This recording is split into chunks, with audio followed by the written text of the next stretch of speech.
Sony and Skyrim and Valve, oh my, all coming up on this week's episode of This Week in VR. Stay tuned.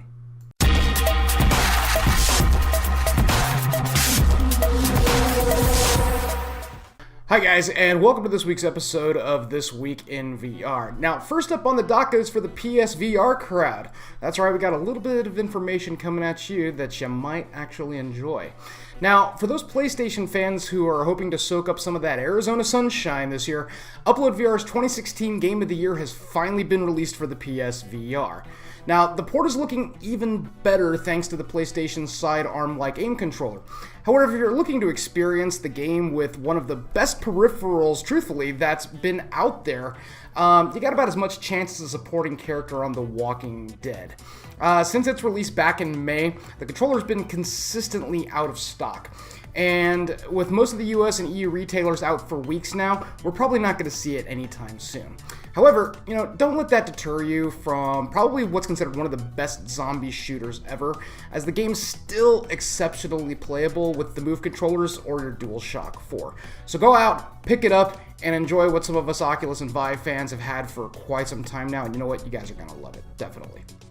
Great news if you're a Skyrim fan. As predicted on last week's episode of This Week in VR, Bethesda announced that Skyrim VR, wait for it, will be coming to the HTC Vive in 2018.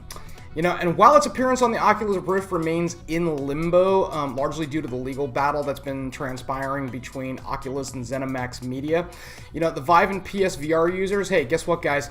You can look forward to this classic on PC as well as console VR. Speaking of Oculus and ZeniMax Media, guess what? Good news, everybody! U.S. Supreme Court Judge Ed Kincaid called for an end to the legal battle, asking the two to resolve the heck out of the big, hairy fight. However, while the judge called for an end, unfortunately, there's really none on the horizon at this time.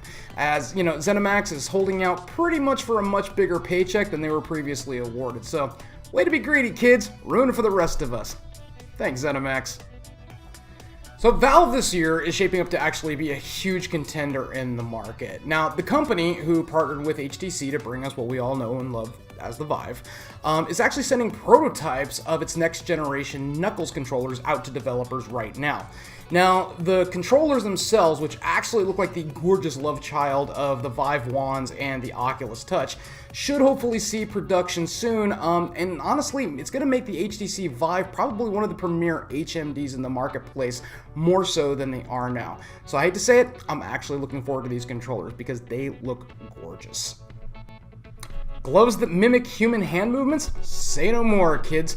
Kickstarter backed Cap the Glove is starting to send units out to backers now.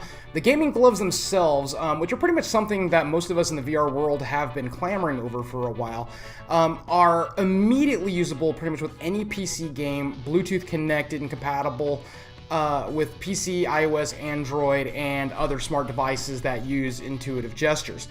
They got rave reviews with their demo at E3, and with a haptic feedback accessory coming soon, Portal VR gloves for us are probably going to be closer than ever. On to one of my favorite subjects, VR and AR education. That's right, this week VR in the classroom took a step further as a company called LifeFlick launched a free application in the Windows Store. That's right, it's free. You can literally go get it there.